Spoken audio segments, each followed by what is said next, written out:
we know that there are lots of problems. We don't know how our future will be, but we also want to live our youth.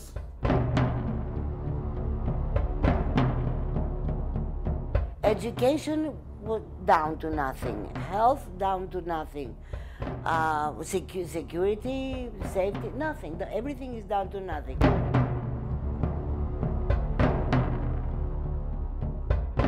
Γράφω άρθρα για αυτό το πράγμα, μιλάω σε συνεντεύξεις τηλεοπτικές για αυτό το πράγμα και ακόμα δεν έχω πάρει απάντηση. Γιατί πρέπει ο λαός να πληρώσει τα σπασμένα μιας κρίσης την οποία ο ίδιος δεν δημιούργησε. 300 billion euros borrowed. 1 in 4 people unemployed. An uncertain future for the people of Greece. Is the sun setting on Greece once and for all? Or is it the dawn of a new tomorrow?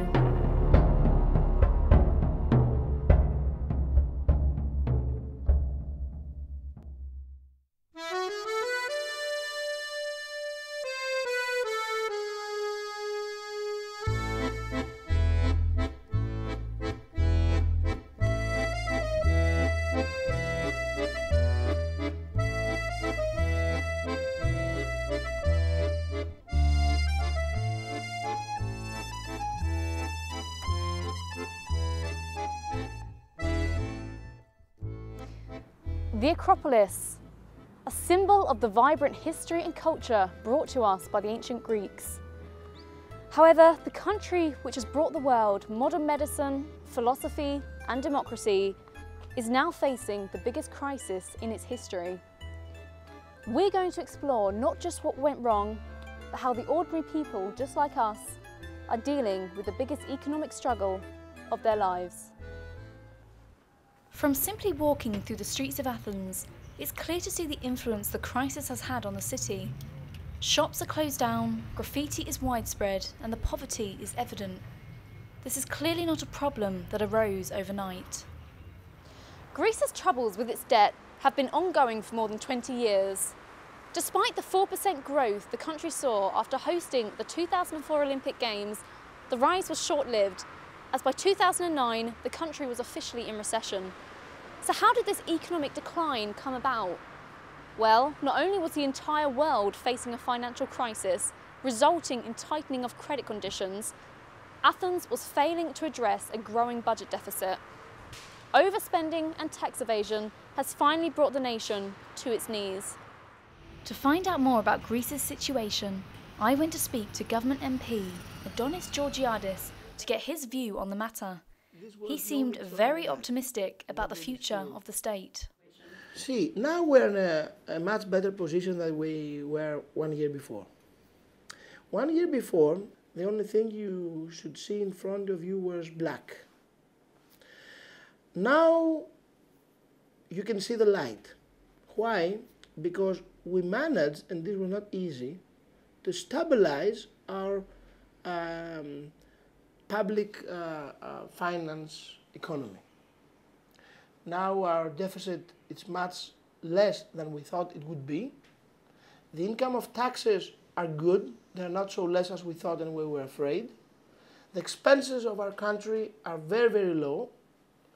So for the first time, the figures of our state are much better than we thought it would be at that period of time. What Mr. Georgiadis was telling me wasn't what I'd already seen on the streets of Athens.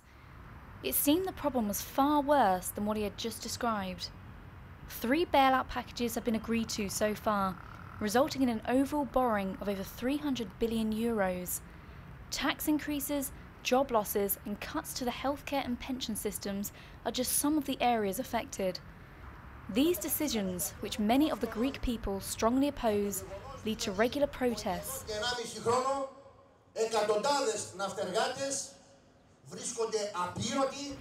These mostly peaceful protests are supported by the opposition, especially the left-wing parties.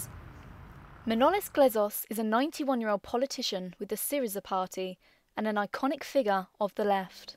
Οι κυβερνήσεις ώρες που πέρασαν αυτά τα 3 χρόνια έκοψαν μισθούς, συντάξεις κτλ. Και βρήκανε λεφτά και έδωσαν στο τραπεζικό κεφάλαιο. Πόσα το έχουν δώσει ως τώρα?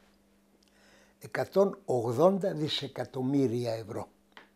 Δηλαδή τα πήραν από το λαό και τα έδωσαν στο χρηματοπιστωτικό κεφάλαιο. 180 δισεκατομμύρια ευρώ.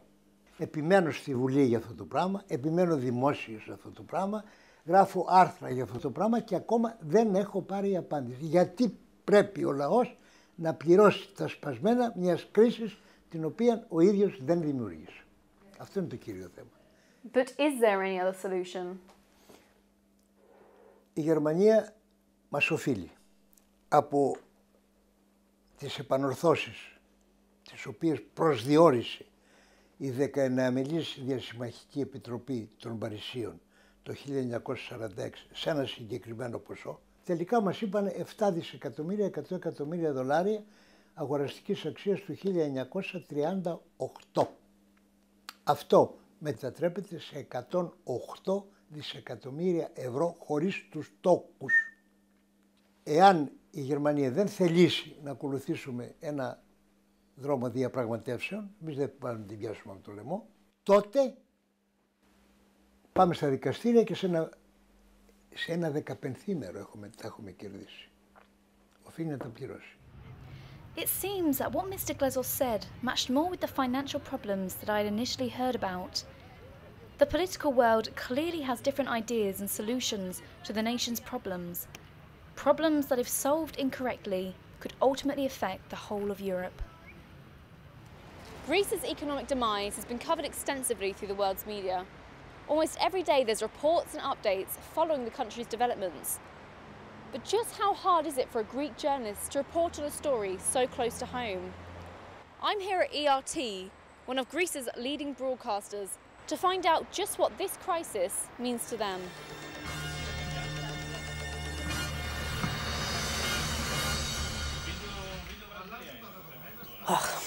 Είναι πολύ δύσκολο, γιατί δεν έχεις πλέον να χειριστείς και να διαχειριστείς την επικαιρότητα που είναι και οι ειδήσεις που είναι μακριά σου.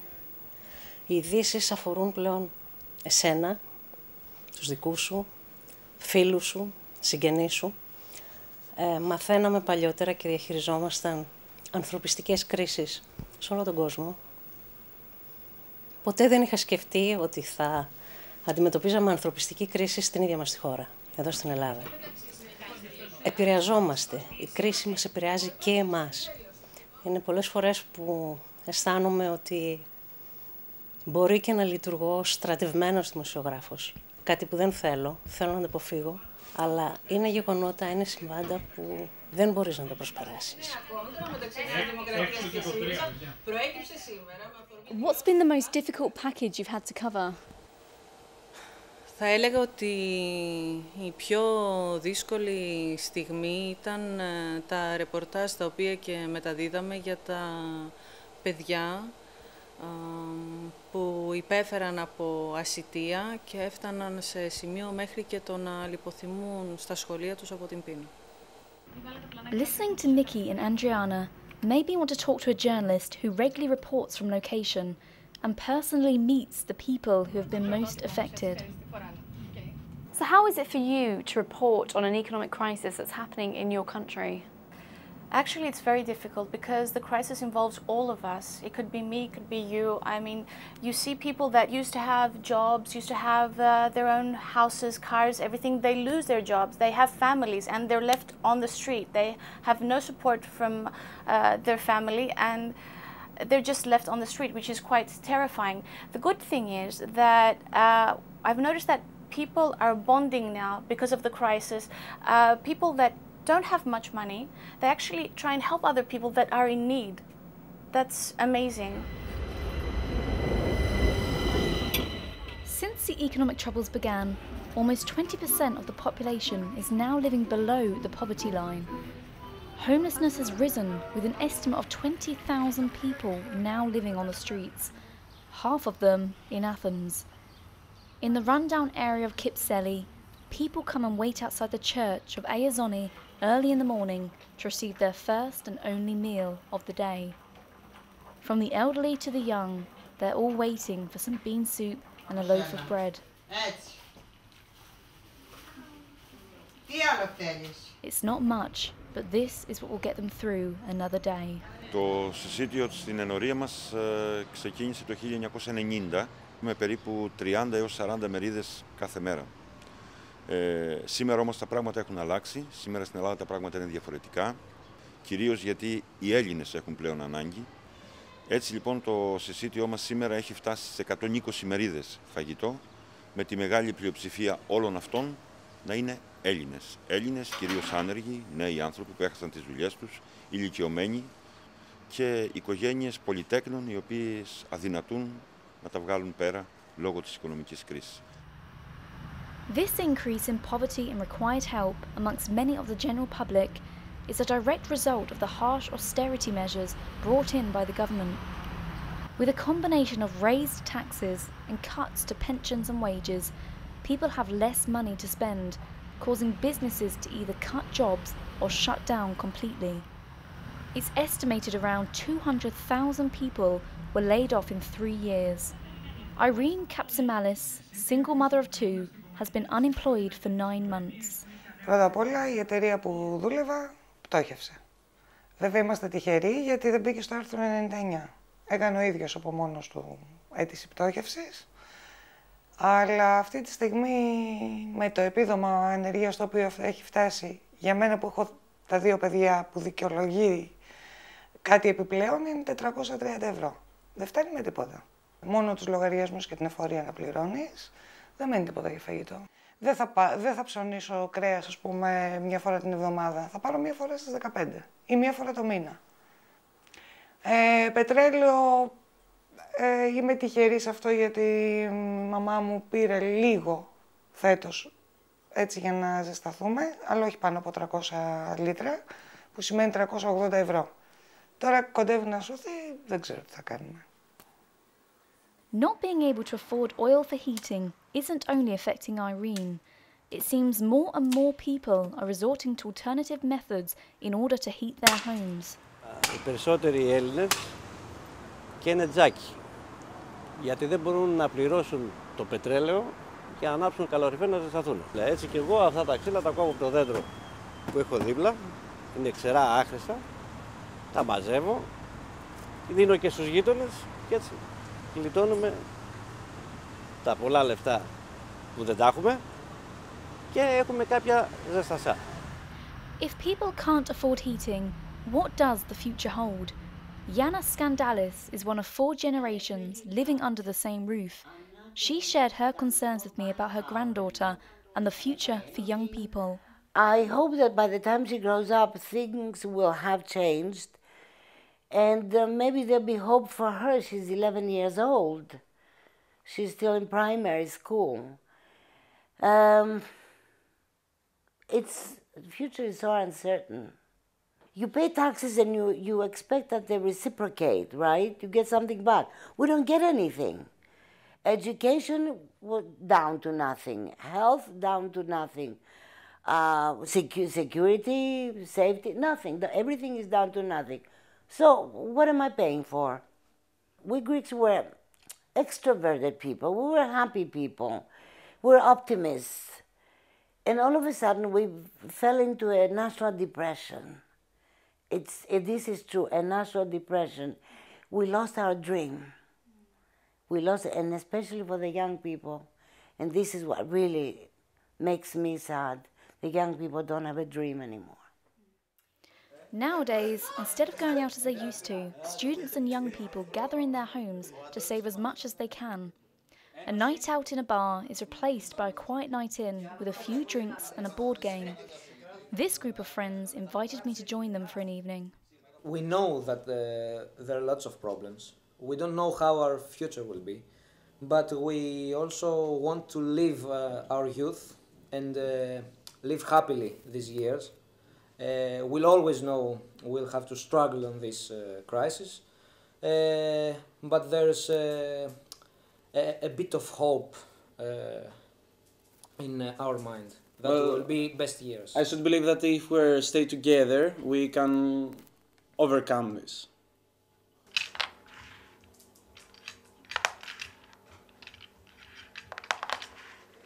And what does this word mean? This word means stress. because I think that the majority of us Greek people are stressed. We don't know what our future will be, you know. What this group of friends was telling me reflected what 20-year-old Katerina told me earlier the same day. It's really bad, actually. I'm struggling. I can hear my mom's problems every day, and it's really hard for me. I'm depressed all the time. I mean, I'm studying business administration, and it's something that I know that I won't find a job easily. In the last 3 years, there's been a major increase in requests for help. The Elefsina Love Centre is one example of how people are coming together in such a crisis. George Piranakis is on the board of the charity and explained to me how they set out to help the children and families of the underprivileged. This charity started in 1964 by my grandfather, who was a priest. He started this charity in order to support the children of Elefsina. We have noticed a lot of differences. Mostly the economical situation of the people around here became worse. Generally, we didn't have only immigrants here, we had also Greeks. But in the last few years, the Greek people that are coming for help are more. The day begins after school when children come here to have their lunch. After their lunch, we have volunteer teachers that are helping them with their homework and also with some foreign languages. Now there are a few weeks that have started also giving English lessons. Then giving them stuff for their home, food, or maybe blankets, clothes, and at 6 o'clock they are leaving this place. Our funding comes from people, not from the state, so since people don't have enough money, we do not receive enough money. But we still manage, our efforts became more and more, so for the moment we are still having enough funds to continue our job.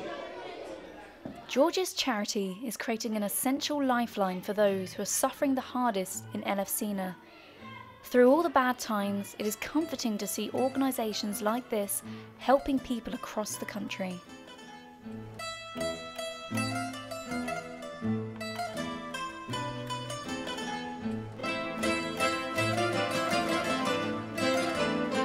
As my trip comes to an end, I reflect on what I've seen, the people I've met, and the troubles I've witnessed. It could be said that the future of Greece is looking very much like a tragedy. Bailout packages and austerity measures brought in by the government are crippling much of the nation. However, the Greeks are once again bonding, just like their history has taught them. As Greek philosopher Epicurus once said, the greater the difficulty, the more the glory in surmounting it. The solidarity and the care they show one another makes them stronger. So is this economic crisis really a tragedy? Or is it more of an odyssey? A long and brutal journey, but with a ray of light at the end? Well, one thing is certain. Athens is telling a tale like no other.